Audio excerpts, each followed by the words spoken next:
นะโมตัสสะภะคะวะโตอะระหะโตสัมมาสัมพุทธัสสะนะโมตัสสะภะคะวะโตอะระหะโตสัมมาสัมพุทธัสสะนะโมตัสสะภะคะวะโตอะระหะโตสัมมาสัมพุทธัสสะวันนี้เป็นวันพระเล็กขึ้น8ค่ำเดือน2ตรงกับวันศุกร์ที่30ธันวาคม2565 I will come to the English version after 2-3 minutes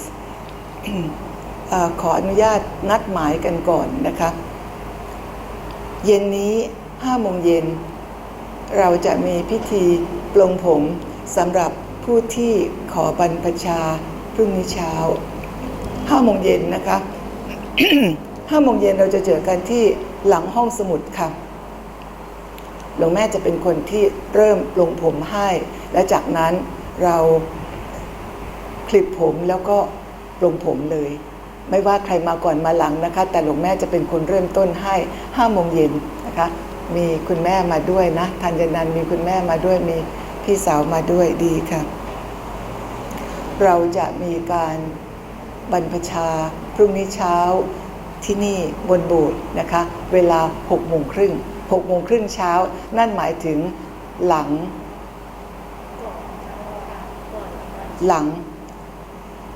ทำวัดเช้าถูกไหมถูกเราทำวัดเช้าตี 5:30ใช่ไหมคะอันนี้หลังทำวัดเช้านะคะก่อนอาหารเช้าเข้าใจตรงกันนะเข้าใจตรงกันค่ะ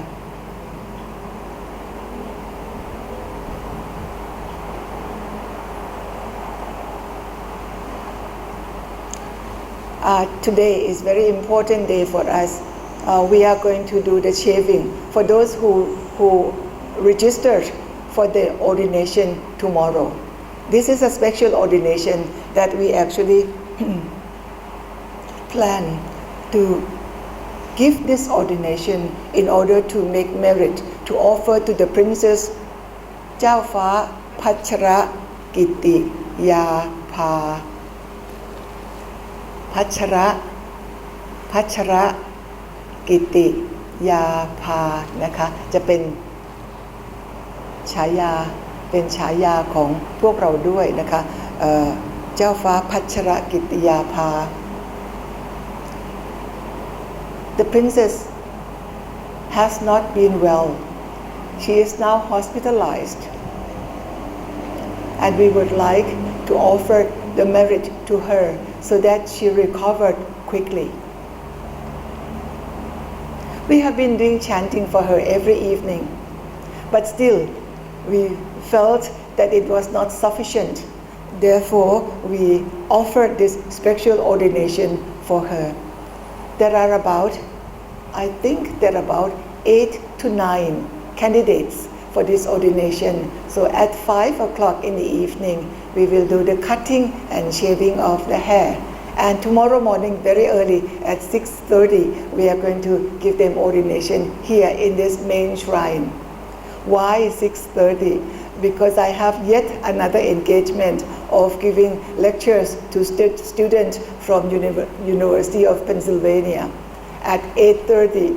So 6:30 for the ordination, 7 o'clock after 7, that is our breakfast time, and 8:30 I have yet another engagement. As we are here, we come from different background. Welcome Ella and your friend from New York and from Hawaii, and Melissa is somewhere downstairs maybe. Melissa is also from United States. And Daphne, of course, Daphne our volunteers. In fact, Daphne should also be ordained this time. How did we miss you out? Yes, we talk about we are coming from different corner of the world, but yet at this particular time, space and time, we are here together. In the teaching of Buddhism, cut across gender, race differences, caste differences, cut across all these. We aim for a happy life. We aim for a happy life, and this happy life starts from the mind, from our mind. So therefore, in Buddhist teaching, Buddhism is the only religion which provides you many different mental technique to train the mind. At least we have 46 different kind of meditation technique. Why so many? Because we are so different. Each one of us, we are different. The Buddha recognized our differences. Therefore, he designed the meditation technique to fit our differences. It's not one particular technique which is best for all. For the mental training, it is not one size fit all. It has to be depending on each individual. But the simple one, the common one that you always hear about is the training of mindfulness. Training of mindfulness. Our life, to be happy or not, does not depend so much on the physical body, but it depends on your mind. It depends on your mental formation. It depends on your mental health. Mental health, that is very important part. Often we find what you call suffering is usually would come from that part of the mind that is in thinking mode. In thinking mode, the mind has the basic duty. Number one is to note, to take note, to note that this is a clock. That is to note. But usually we would go overboard. We start thinking about, this color is not, this white color is so plain, so blah blah, it should have been yellow maybe. I would like it in blue. You see the thinking process that goes behind what is just very ordinary, a white clock, a clock. But already we go over to thinking. And usually if you look very closely, what we call suffering, the suffering in our mind usually comes from that thinking part. So in the mental training, we bring you back to experience the original duty of the mind, that is to note. Whatever comes, whatever is at this present moment, just take note. The sound of the traffic on the road, it is a sound. It is a sound. Oh, it's so noisy, Venerable. How is that you're teaching meditation in this hall? So noisy. You are already making judgment. You are already being subjective to the sound. Well, if that particular bus does not provide this sound, it is not normal. That kind of bus, that kind of van will produce that kind of sound. But it is you, the subject, like it or not like it. Because you do not like it, that's why you said, it's very noisy. But if it is music, and it so happened to be the music that you like, it is a sound, but you like it, so you enjoy it. You see how it is? It is the sound of music, the sound of the traffic. Because we are right next to the highway. It is not possible to be quiet. It is not possible to live next to the highway and your house is very quiet. That is not possible. It's not possible. So the sound is the sound.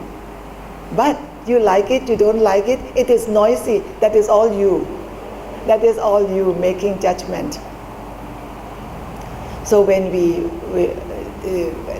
samaneri, the novice, the one who will be ordained tomorrow morning, they will be trained to note the function of the mind, and to allow the mind to come back and do their first function, that is to note, just to note, see things as they are. Yes, see things as they are. This is very easy to say, but if you are truly observing it, it is very difficult because you already jump into the thinking mode.